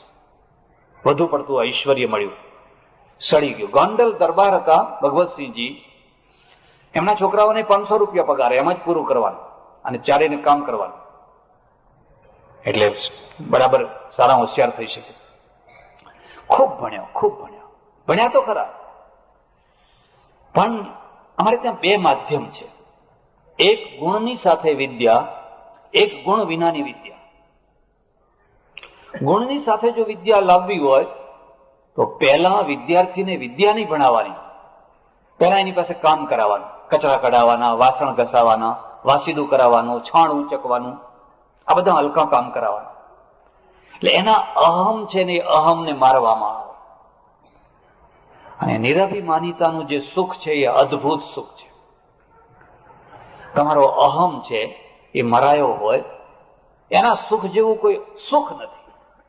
તમે અહીં બેસશો તોય સુખી, પણે બેસશો તોય સુખી, પણે બેસશો તોય સુખી. અને જો એ નહીં મરાયો હોય, અહીં બેઠા હશો તો એમ થશે કે મને ઉપર કેમ ના બેહાડ્યો. પ્રવચનમાં મન નહીં રહે, મન ત્યાં જ ફરતું હશે, કોની વ્યવસ્થા છે, કોનો વહીવટ છે, મને આગળ કેમ ના બોલાયો, દુખી દુખી થઈ જશે. પણ પેલો તો બહુ સુખી હોય. અને વિદ્યાર્થીના ઘડતરમાં પહેલું, બાળકના ઘડતરમાં આ પહેલું. તમારા ઘરમાં કોઈ મહેમાન આવે ને, ગમે એટલા પૈસાદારો, નોકરોના દ્વારા પાણી નહીં આપવાનું, પોતાના બાળકોના દ્વારા આપવાનું. એમને શીખવાડો નમ્રતા, પાણી પીવડાવે, કોઈને ચા આપે, કોફી આપે, તે છોકરા ઘડાશે. જો એ સોફા ઉપર પગ ચડાવીને બેસી રહ્યા અને નોકરોના દ્વારા પાણી અપાયું તો એ છોકરાના મન બગડશે, પછી મોટા થઈને સરખા નહીં થઈ શકે. આ ટાઈમ છે એને ઘડવાનો. એઠા પ્યાલા લઈ જાઓ બેટા, આમ ના જો, આમ પીરસો, આમની થાળીઓ ઉપાડો. ભગવાને કૃષ્ણે બધાના પતરાણા ઉપાડ્યા. આપણે તો જો કૃષ્ણ જેવા ક્યાં થયા હતા, પણ હમણાં હરખા, નાનપણ બચપણથી તો હરખા રહીએ. એક ગુણ વિનાની વિદ્યા હોય, એક ગુણ સાથેની વિદ્યા હોય. ગુણ વિનાની જે વિદ્યા હોય એને પાંડિત્ય કહેવાય, અને ગુણ સાથેની જે વિદ્યા હોય એને સંત કહેવાય. વિદ્યા અઢળક વિદ્યા અને એટલી જ નમ્રતા, એટલી જ નિરભિમાનિતા, એને સંત કહેવાય. બધા પંડિતો સંત નથી હોતા, અને બધા સંતો પંડિત નથી હોતા. અને એટલો મદ ચડ્યો, એટલો મદ ચડ્યો, એટલો મદ ચડ્યો. કારણ શું છે? અંદર કોઈ પણ પ્રકારની શક્તિ છે ને, એ શક્તિ મદ કર્યા વિના રહે જ નહીં. પછી એ જુવાનીની શક્તિ હોય, સૌંદર્યની શક્તિ હોય, પૈસાની શક્તિ હોય, ખુરશીની શક્તિ હોય, જૂથની શક્તિ હોય, કોઈ પણ પ્રકારની શક્તિ હોય, માણસને મદ ચડાવે છે. અને આને તો બેહદ મદ ચડ્યો. મદ ચડે એટલે શું થાય ખબર છે? કોઈ ખેડૂતને પૂછજો, 1 મહિનો, 2 મહિના, 3 મહિના બળદ બાંધી રાખ્યો હોય ને રોજ એને સારામાં સારું ખવડાવે, ખોળ ને બધું એવું, પછી 3 મહિના પછી એને છોડે ને તો એ બળદ પહેલું કામ કરે, ઉકરડામાં જઈને શિંગડા મારે. એની માટી છે ને, ધૂળ બધી માથા ઉપર. મદ ચડ્યો છે. પછી ડાયો ખેડૂત હોય શું કરે ખબર છે? હળે હળે એવો જ જોડી દે ને, આખો દિવસ હળ કે પેલું એવું બીજું કંઈક ચલાવે ને, સાંજે પછી ઢીલો થઈને બેસી જાય. મદ ઉતરી ગયો.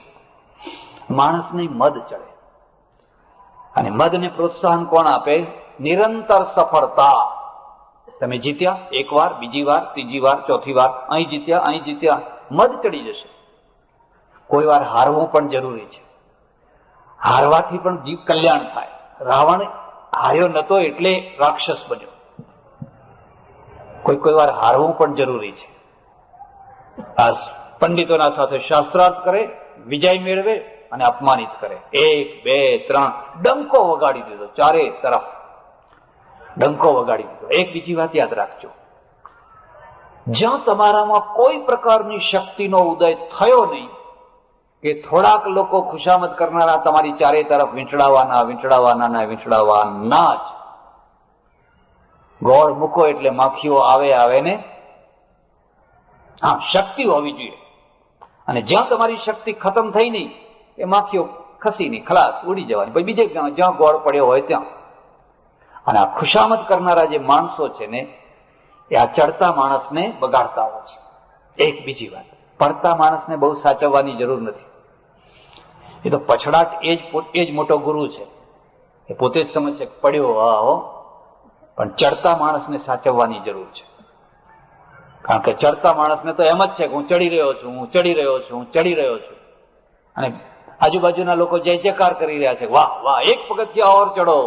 નહીં, આજકાલ શું બોલે છે? હમ તુમ્હારે સાથ હૈ, આગે બઢો. હમ તુમારે આગે પડો, કુએ મેં પડો, હમ તુમારે સાથ હે. ના, કિનારા સુધી અંદર કોઈ નહીં પડે. ચડતા માણસને સાચવવાની જરૂર છે. ચડતા માણસને જે સાચવે ને એને સંત કહેવાય. એવો સલાહકાર રાખવાનો. એટલે આ ચડતો એક તો જુવાની, એક વિદ્વત્તા, પાંડિત્ય, કુશળતા, જે હાથમાં મચ્છરની માફક ચૂંથી નાખો. જય જયકાર થઈ ગયો લોકો. હવે પેલા ડોહાની વાત એમ કે પેલા ડોહાને ઓળખ્યો ને સગા બાપને, હવે એને ખબર પાડી દઉં. મારું માથું ખાઈ ગયું જયારે જુઓ ત્યારે મૂર્ખ છે, મૂર્ખ છે, મૂર્ખ છે. હવે ઘેર જઈને એની બરાબર સજા કરે. સજ્જન માણસ હોય એ જયારે શક્તિશાળી બને તો એના જેને અપમાન કર્યા હોય એ અપમાન કરનારાઓનું પણ ભલું કરે. ઉર્દુમાં એક બહુ સરસ શેર છે, કોઈએ તારું ભૂડું કર્યું, હવે આજ તારો મોકો છે, તું એનું ભલું કરી દે. જો એ ખાનદાન હશે જિંદગીભર ઊંચી આંખ નહીં કરે. ઉપકારની તલવારથી એની આંખ નીચી થઈ જશે. અને જો એ ખાનદાન નહીં હોય તો કોઈ પ્રશ્ન જ નથી. પણ તને ઉપકાર કરવાનો મોકો મળ્યો છે અને હાથથી ના જવા દે. હરેક સમયે મોકો નથી મળતો હોતો. પાણી લઈને ઉભા રહો ને કોણ પીવા આવે છે? કોઈ નવરું નથી. કોઈ ટાઈમ એવો હોય તમારા આંગણે આવીને મેટાડોર ઉભો હોય, પંચર પડ્યું હોય ને, બેન થોડુંક પાણી આપશો, બધા તરસ્યા છે. આમાં તો રોજ તો કોઈ આવતું નથી. વર્ષમાં 1-2 વાર આવા કોઈ આવ્યા હોય અને ત્યારે તમે કહો કે આગળ જાઓ, પરબ છે આગળ. અરે પરબ તો છે પણ તારા ઘરમાં કઈ પાણી છે કે? જિંદગી કોના હાથમાં છે? જે ઉપકાર કરવાની તકો જવા નથી દેતો એના હાથમાં જિંદગી છે. ઉપકાર કરવાની તકો જે જવા નથી દેતો. કોઈની ટિકિટ ખોવાઈ ગઈ, કોઈનું ગજવું કપાઈ ગયું, કોઈ ગજવામાં પૈસા નથી, આમ ફાંફા મારે છે, ફટ દઈને કાઢીને એને પૈસા. અરે બધા લુચ્ચા છે, જવા દો, લુચ્ચા રહેવા દો. બધાને લુચ્ચા શું કામ માનો છો? કબીરા આપ ઠગાઈએ, કબીરા આપ ઠગાઈએ और न ठगिए कोई, आप ठगे सुख उपजे और ठगे दुख હોય. 100 રૂપિયા લઈ ગયો ને, શું એમાં કઈ મોટી વાત હતી? ઉપકાર કરવાની જગ્યા છે. નીકળ્યા ધામ ધામ ધામ ધામ ધામ, મદોન્મત્ત હાથીની માફક. સાથેના માણસો કોઈએ કહ્યું કે આ પેલું નગર દેખાય એ ક્ષત્રિય રાજા જયવલીનું નગર છે અને ત્યાં એ જયવલી પણ બહુ મોટો વિદ્વાન છે, પંડિત છે. એમ આપણે એને હરાવીને જઈએ. જો વૃત્તિ કેવી હરાવીને જઈએ. ચાલો પહોંચી ગયા દરબારના દરવાજે જઈને ઉભા, સંદેશો મોકલ્યો. કાશીના મહા ચક્રવર્તી દિગ્વિજય કરનારા ફલાણા ફલાણા ફલાણા પંડિત પધાર્યા છે. રાજા છે સિંહાસન ઉપરથી ઉભો થયો અને સામે દોડ્યો, પગમાં પડ્યો, પ્રાર્થના કરી, આવો આવો આવો બાપુ, અમારા જેવા સંસારી માણસો, પાપી માણસો, અમારે ત્યાં કેટલા જાતના રોજ પાપ થયા કરતા હોય, એમના આંગણે તમે પધાર્યા, તમારી બહુ મોટી કૃપા, અમારા ઘર પવિત્ર કર્યા. પેલો આમ અક્કડ છે. ભગવદ્ ગીતામાં એક બહુ સરસ વાત લખેલી છે, સ્થિત પ્રજ્ઞસ્ય કા ભાષા. જેની પ્રજ્ઞા સ્થિર થઈ હોય, જે ત્રાજવું છે એનો ધડો બરાબર થયો હોય, ને ધડાવાળા ત્રાજવામાં જોખો તો કોઈ દિવસ સાચું જોખાય? પહેલા ત્રાજવું ધડા વિનાનું થવું જોઈએ. એ ધડા વિનાનું ત્રાજવું જેટલું પ્રામાણિક છે એટલું જ સ્થિત પ્રજ્ઞ પ્રામાણિક છે. એક સંપ્રદાયમાં કે આમાં કે તેમાં કે રાગ કે દ્વેષ કે મોહ વાળો ધડાવાળો માણસ હોય, પ્રામાણિક ના હોય. એ તો એનું ખેંચે રાખવાનું. એની ભાષા કેવી હોય, એની વાણી કેવી હોય, બહુ નમ્રતા, બહુ બેલેન્સ હોય. આ તો મહારાજ કેમ પધાર્યા, આપ કેમ પધાર્યા? શાસ્ત્રાર્થ કરવા. હું દિગ્વિજય પંડિત છું, આજ સુધી મને કોઈ જીતી શક્યો નથી અને મારી ઈચ્છા છે કે મારે તને શાસ્ત્રાર્થની ચેલેન્જ આપવી. પેલો જયવલી શું કહે છે? અરે મહારાજ, તમે ક્યાં ને હું ક્યાં? હું તો સામાન્ય સંસારી માણસ, રાજા નાનું રાજ છે, રાજ કરું છું. તમારી સાથે મારો શાસ્ત્રાર્થ ના હોય. ના, પણ મારી ઈચ્છા છે. તો ભલે, જો આપની ઈચ્છા હોય તો હું આપને એક પ્રશ્ન પૂછું? પૂછ, જે પૂછવું હોય પૂછ. અને જયવલીએ એક પ્રશ્ન પૂછ્યો, બહુ સરસ પ્રશ્ન, એટલો સરસ પ્રશ્ન છે. એને એમ પૂછ્યું, પંચમ્યામ આહુતા વાપઃ કથમ પુરુષ વચસો ભવંતી ઇતિ જાનાસી.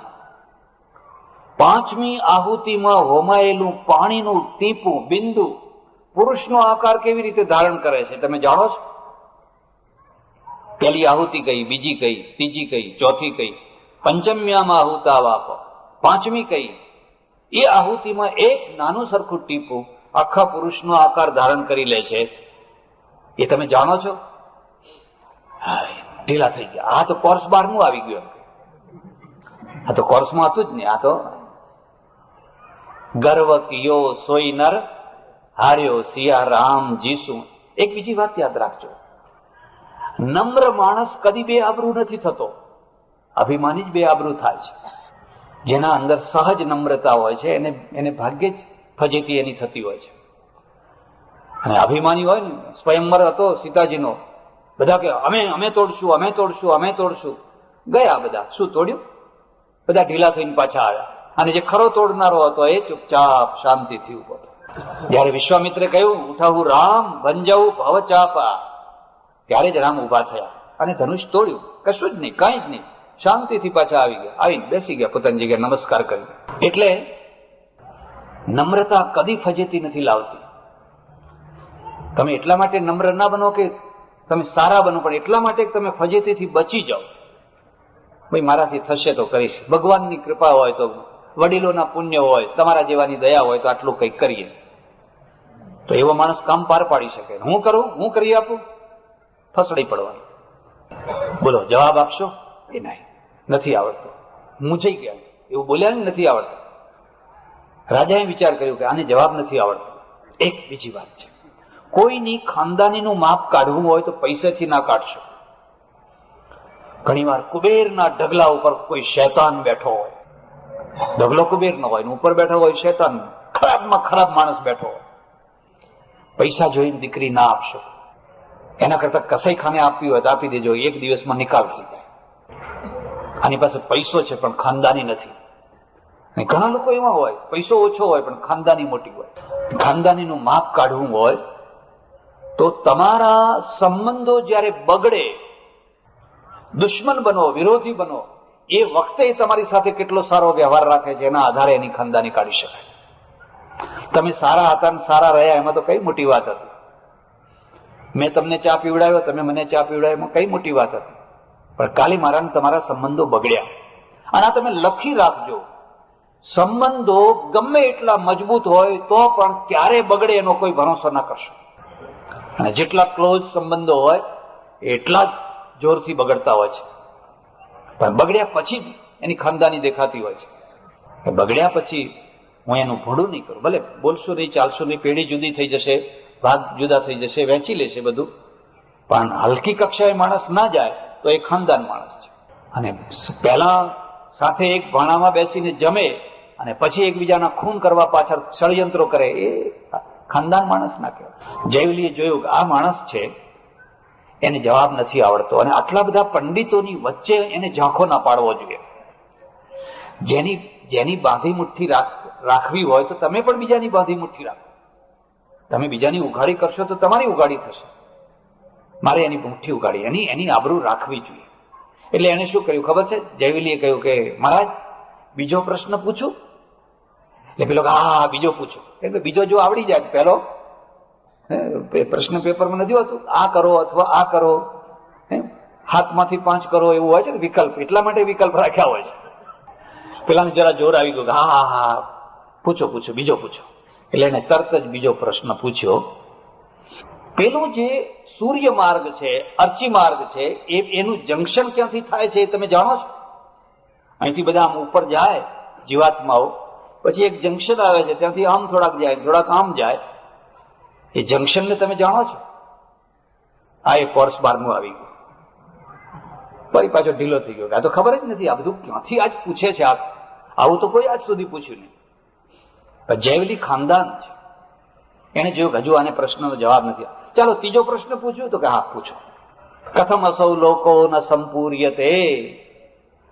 પેલો ઉપર જે લોક છે સ્વર્ગનું, જ્યારે જુઓ ત્યારે સીટો ખાલી ને ખાલી, સીટો ખાલી ને ખાલી.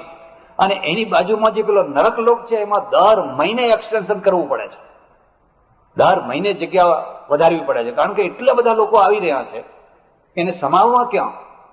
અને આ જગ્યા જુઓ તો જયારે ખાલી ને ખાલી, તો એ કેમ ખાલી રહે છે ને પેલું કેમ ઉભરાઈ જાય છે એનું કારણ તમે જાણો છો? જવાબ ના આવે. ચાલો ત્યારે ચોથો પ્રશ્ન પૂછી દઉં.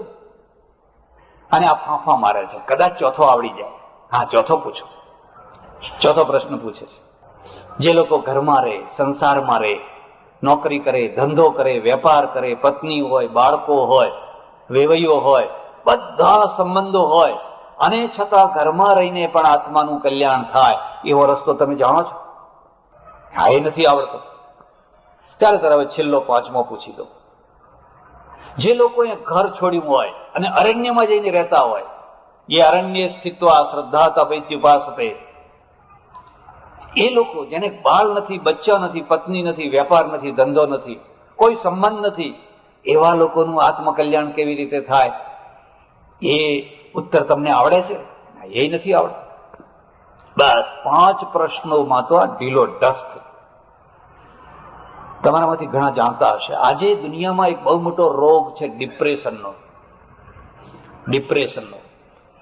ડિપ્રેશનમાં શું થતું હોય છે કે તમારા અંદર એટલી મોટી નિરાશા આવે, એટલી મોટી હતાશા આવે, એટલી મોટી નિરાશા આવે કે નિરાશાના ભારમાં તમે દબાઈ જાઓ.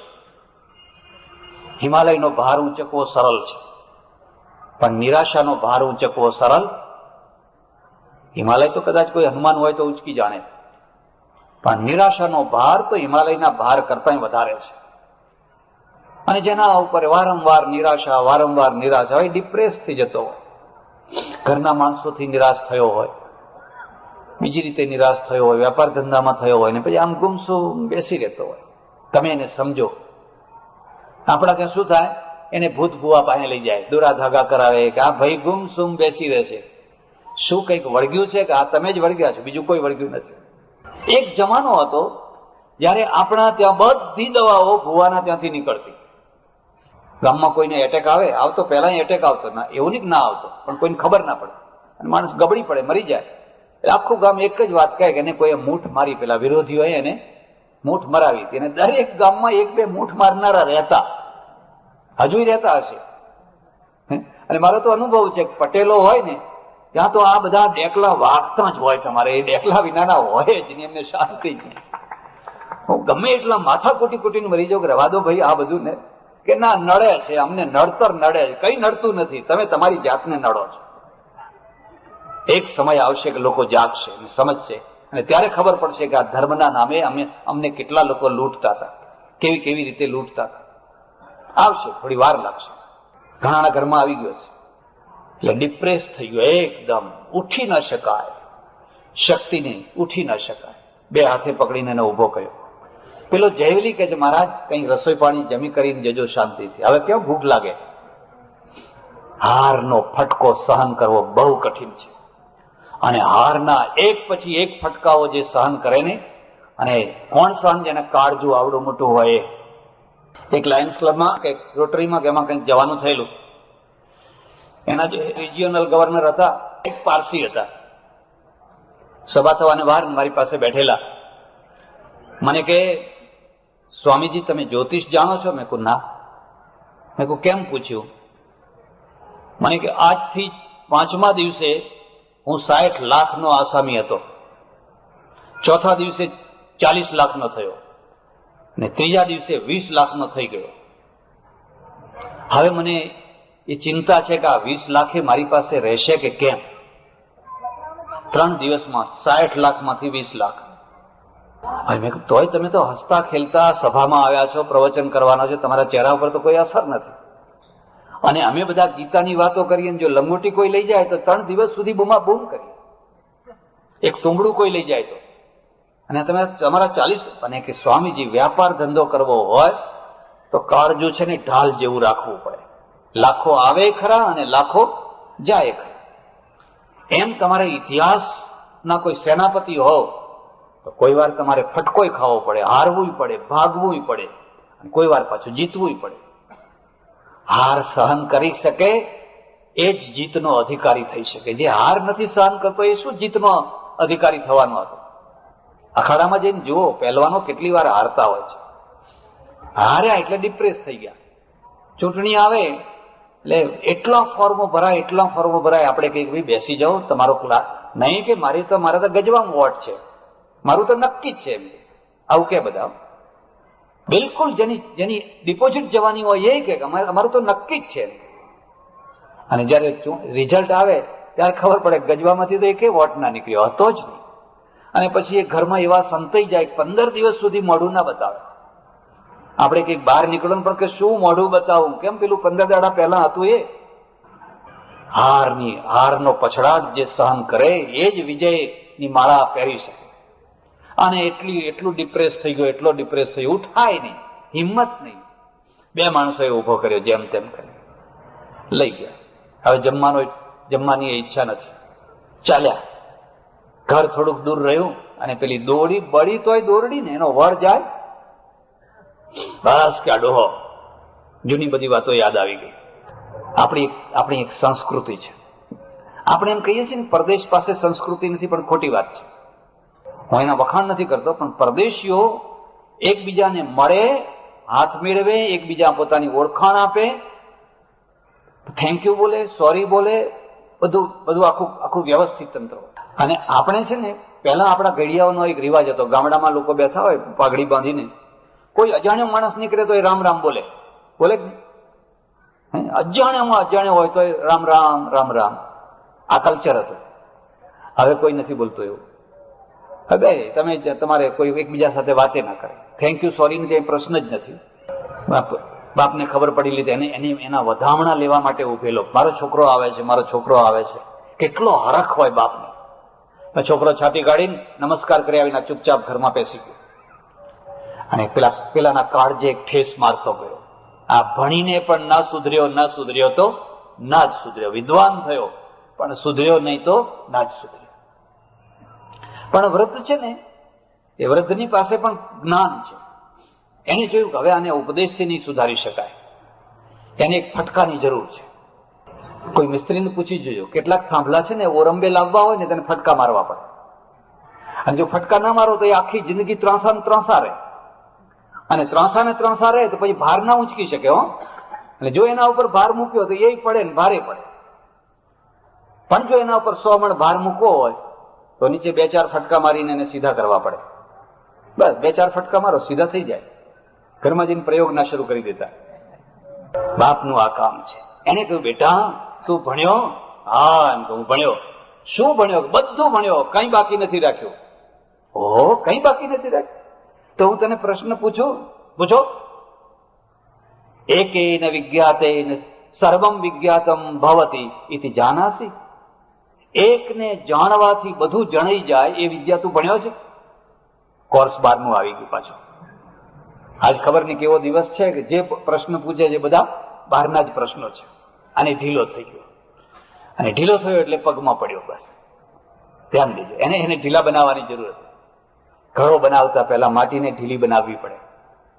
માટી ઢીલી હોય તો ઘડો બને. કડક માટી હોય તો ઘડો બને નહીં. પગમાં પડી ગયો, રડ્યો, ખૂબ રડ્યો. પછી તો એ વૃદ્ધે એને છાતી સાથે ચાપ્યો, બેટા તું મારો દીકરો, મારો આત્મા કહેવાય. હું તને લડું તોય તારા ભલા માટે લડું છું. તું દ્વેષ બુદ્ધિ કેમ રાખે છે? ડંખ વૃત્તિ કેમ રાખે છે? અને પછી કહ્યું, મને તો આજે આ 5 પ્રશ્નો પૂછ્યા, એકેનો જવાબ આવડ્યો નહીં. એકેનો જવાબ ના આવડ્યો. તો વૃદ્ધ કહે છે કે હું નથી જાણતો. હું ઋષિ છું પણ મને આ પ્રશ્નોના જવાબ નથી આવડતા. ચાલો આપણે 2 ત્યાં જઈને પ્રશ્નોના જવાબ શીખી લાવીએ. એક બીજી વાત યાદ રાખજો, ઉપનિષદ કાળમાં સમર્થ ઋષિઓ છે, પણ એનું પહેલું સામર્થ્ય એ છે પોતાની અલ્પતાનો સ્વીકાર કરે છે. આ મને નથી આવડતું. આ ઋષિ યુગ છે. પછી ગુરુ યુગ આવ્યો. અને ગુરુ યુગનું દૂષણ શું આવ્યું કે પામર ગુરુ પણ પોતાને પૂર્ણ માની લે છે, પૂર્ણ મનાવી લે છે. એમના કંઈક મને નથી આવડતું એવું કહેવાતું હશે. આ બંનેમાં આટલો ફરક છે. પેલો ઋષિ કહે છે હું નથી જાણતો. ત્યારે આ બાજુ ગુરુ યુગ આવ્યો ને, ગુરુને તો બધું જ હોય. અને ના જવાબ આવડે તો શેષમ ક્રોધે ન પૂરે. પ્રશ્ન પૂછનારના ઉપર જ ક્રોધ કરી દેવાનો, હટ તું કોણ એમ કરીને કાઢી મૂકવાનો. વિદ્યા મરી ગઈ. આ રીતે વિદ્યા મરી ગઈ. અલ્પ વિરામથી વિદ્યા વધતી હોય છે અને પૂર્ણ વિરામથી મરી જતી હોય છે. વિદ્યાના ઉપર પૂર્ણ વિરામ હોય જ નહીં, અલ્પ વિરામ જ હોય. બંને પહોંચ્યા. જયવલીએ આગળ આવો આવો આવો, પધારો પધારો પધારો, સ્વાગત કર્યું. બોલો શું ઈચ્છા છે? દક્ષિણા લેવી છે, માગો આ વિદ્યા. જયવલી કે ના આપું, આ તો ક્ષત્રિયોની વિદ્યા છે, રાજવિદ્યા. જેની પાસે આ વિદ્યા હશે એ દુનિયા ઉપર રાજ્ય કરશે. તમે બ્રાહ્મણો છો ને તમને આ વિદ્યા ના અપાય. પણ ઋષિ છે ને હઠે પડે, મારે તો આ જ વિદ્યા જોઈએ, મારે બીજી કઈ વિદ્યા ના જોઈએ. તમને કોઈને રસ પડ્યો હોય અને જિજ્ઞાસા વૃત્તિ જાગી હોય તો આખી આખ્યાયિકા તમે ઉપનિષદમાં જોઈ લેજો. હું તેનું બધું વર્ણન નહીં કરી શકું. એક એક પ્રશ્નના એટલા સુંદર જવાબ આપેલા છે. આપણે ક્યાં ભૂલ્યા? ઉપનિષદોને છોડ્યા, વેદોને છોડ્યા અને સામાન્ય પુરાણો વગેરેને પકડ્યા અને હિન્દુ પ્રજા ગૂંચવાઈ ગઈ, આખી ગૂંચવાડામાં પડી ગઈ. તમારી પાસે કેટલું અદ્ભુત જ્ઞાન પડેલું છે, પણ એમાં જે ચોથો પ્રશ્ન છે ને એની થોડી ચર્ચા કરીને વાત પૂરી કરી દઈશ. ચોથો પ્રશ્ન છે, ઘરમાં રહીને સંસારી થઈને વ્યાપાર ઉદ્યોગ ધંધો બધું કરતા કરતા પત્ની બાળકો કલ્યાણ, આત્માનું કલ્યાણ થાય એવો કોઈ રસ્તો છે? ને પેલો જયવલી કહે છે હા, એ ગેહે સ્થિત્વા ઇષ્ટાપૂર્ત દત્તમિત્યુપાસતે. ત્રણ ઉપાસનાઓ જે કરે, જે ઘરમાં રહીને ત્રણ ઉપાસનાઓ. પહેલી ઉપાસનાનું નામ છે ઈષ્ટ. આપણે હિન્દુઓ ઈષ્ટદેવને માનીએ છીએ. ઈશ્વર એક છે, બે નથી, ત્રણ નથી. ચક્કરમાં ના પડો, એક પરમેશ્વર છે. જો આ વાત બરાબર મગજમાં બેઠી હશે તો તમને કોઈ ચક્કરમાં નહીં નાખે. આ ભગવાન મોટો અને આ નાનો અને આ પહેલા થઈ ગયા અને અત્યારે એમની સહી ચાલતી નથી ને અત્યારે આ નવાની ચાલે છે ને. આ તો લોકોને ગુમરાહ કરવાની વાત છે, લોકોને મૂર્ખા બનાવવાની વાત છે. એક પરમેશ્વર છે, પણ લોકોની રુચિ માટે જુદા જુદા એના રૂપ આપ્યા. એ ઈષ્ટદેવ છે. તમારો જે ઈષ્ટદેવ હોય એને એટલી શ્રદ્ધાથી, એટલી મજબૂતાઈથી એને પકડજો તો એ પહેલી ઉપાસના છે.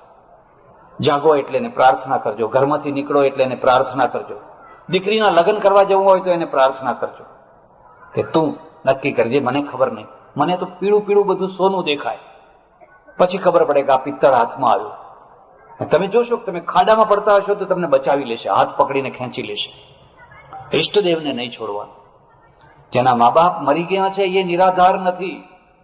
નિરાધાર તો એ છે જેને ઈષ્ટદેવ નથી. જે ઈષ્ટદેવ વિનાનો છે એ અનાથ છે. એના માથા ઉપર ઈષ્ટદેવ છે એ અનાથ નથી. એને તો બહુ મોટું બળ મળ્યું, બહુ એટલી હિંમત મળી, બહુ મોટી શક્તિ મળી. એ પહેલી ઉપાસના છે ઈષ્ટ. બીજી ઉપાસના છે આપૂર્ત. આપૂર્ત એટલે શું? કે તમે જે સમાજમાં, જે ગામમાં, જે જગ્યાએ રહો છો ત્યાં જે ખૂટતું હોય એ કરી આપો. એ ગામમાં હાઈસ્કૂલ ખૂટતી હોય તો હાઈસ્કૂલ કરી આપો, લાઇબ્રેરી ખૂટતી હોય તો લાઇબ્રેરી કરી આપો, પાણીની વ્યવસ્થા ના હોય તો પાણીની વ્યવસ્થા કરી આપો. જે કંઈ ખૂટતું હોય, અને ચારે તરફ હંમેશા કંઈ ને કંઈ ખૂટતું જ હોય છે. બે બાંકડા મૂકી આપો, લોકો બેસશે શાંતિથી ને બેસનારને આનંદ આવશે, પણ કંઈક કરી આપો. આ હ્યુમેનિટી છે, આ માનવતા છે. પશ્ચિમના લોકો આપણા ઉપર એક બહુ મોટો આક્ષેપ કરે છે કે ઇન્ડિયન લોકો છે ધર્મ ઘેલા છે, ધર્મ પ્રેમી નહીં. એ વાંદરાને ચણા નાખશે, કીડી છે કીડીના નગરા પૂરશે, માછલીને કંઈ ખવડાવશે, પણ માણસ છે એ પગ ઘસી ઘસીને રોડ ઉપર મરી જશે, ઘસી ઘસીને. અને એને એક મધર ટેરેસા એ કોઈ એને ઉપાડીને લઈ જશે, માણસ પગ ઘસી ઘસીને મરી જશે. અને આપણે એના માટે સરળમાં સરળ ઉપાય ખોડી કાઢ્યો, પૂર્વના કર્મ. આના કર્મ આવા હતા એટલે અહીં પગ ઘસી ઘસીને મર્યો. પેલા કહે છે માનવતા ક્યાં છે? એ તો દંડવત કરી કરીને બદ્રીનારાયણ સુધી જનારા છે, ઉપવાસ કરનારા છે, બધા છે, પણ માનવતા ક્યાં છે? ઉપનિષદ કહે છે ભાઈ આપૂર્ત, જે ખૂટતું હોય એ કરી આપો. ભગવાને તમને બહુ મજબૂત બાવડા આપ્યા છે. તમારો તો ભાર ઊંચકો પણ બીજા 10 નો ઊંચકી શકો, કે કોઈ ડોશીનો, કોઈ ડોસાનો, કોઈ અનાથનો એનો ભાર ઊંચકી શકો એમ છો. આટલા મોટા બાવડા તમને ભગવાને આપ્યા છે. એક માણસ સાંજે 25 રૂપિયા નથી કમાઈ શકતો અને તમે 2-4 ટેલિફોનોની રિંગ ખખડાવો એટલામાં 25,000 કમાઈ નાખો છો. પેલો આખી જિંદગીમાં 25,000 કમાઈ શકતો નથી. કેટલા મોટા બાવડા તમને ભગવાને આપ્યા છે. કરો, કંઈક સારું કામ કરો, તમારી આજુબાજુમાં કંઈક કરો. આ આપૂર્ત છે. અને દત્ત મિત્યુપાસતે, દત્તનો અર્થ થાય છે વ્યક્તિગત આપો. વ્યક્તિગત, કોઈને ખબર ના પડે, કોઈ વિધવાને અનાજ આપી આવો, કોઈને સાડી આપી આવો, કોઈને સ્કોલરશીપ આપો, કોઈની દીકરી પરણતી હોય ને આખી રાત બિચારા રડ્યા હોય, શું સવારે આબરૂ રહેશે કે કેમ? જઈને ચૂપચાપ એને આપ્યા હો. મારી દીકરી પરણે અને હું 10 લાખ રૂપિયા ખર્ચું, અને ગરીબની દીકરી પરણે એના માટે 200 રૂપિયા ના કાઢી શકો? 200 રૂપિયામાં એની દીકરી પરણી જાય તો 10 લાખ ખર્ચે પણ 200 રૂપિયા ના, અને 200 આપે તમે ભગવાન થઈ જાઓ. એક બીજી વાત યાદ રાખો, શ્રીમંતોના મોહલ્લામાં રહેશો તો તમારા ઘરમાં દાળ વધી હશે, શાક વધ્યું હશે, કંઈક ખાવાનું વધ્યું હશે, કોડીની કિંમત કોઈ લેનાર નથી. કોને આપશો? કોઈ લેનાર નથી. હું લંડનમાં રહું પહેલા, અને એક બહુ મોટો સુખી એરિયા, એટલો મોટો સુખી એરિયા કે ત્યાં સાઉદી અરેબિયાની દીકરી રહે, રાજકુમારી રહે, એટલે સામાન્ય માણસ રહી ન શકે. હવે એમાં આપણા એક ભાઈ રહે, એમના ત્યાં સાંજે જમવાનો કાર્યક્રમ રાખેલો, 100 માણસો બોલાવ્યા જમવા માટે. બધા જમ્યા, સારી સારી રસોઈ બનાવી. ત્યાં તો કોઈ હલકી ચીજ વાપરે નહીં, હલકી ચીજ મળે નહીં.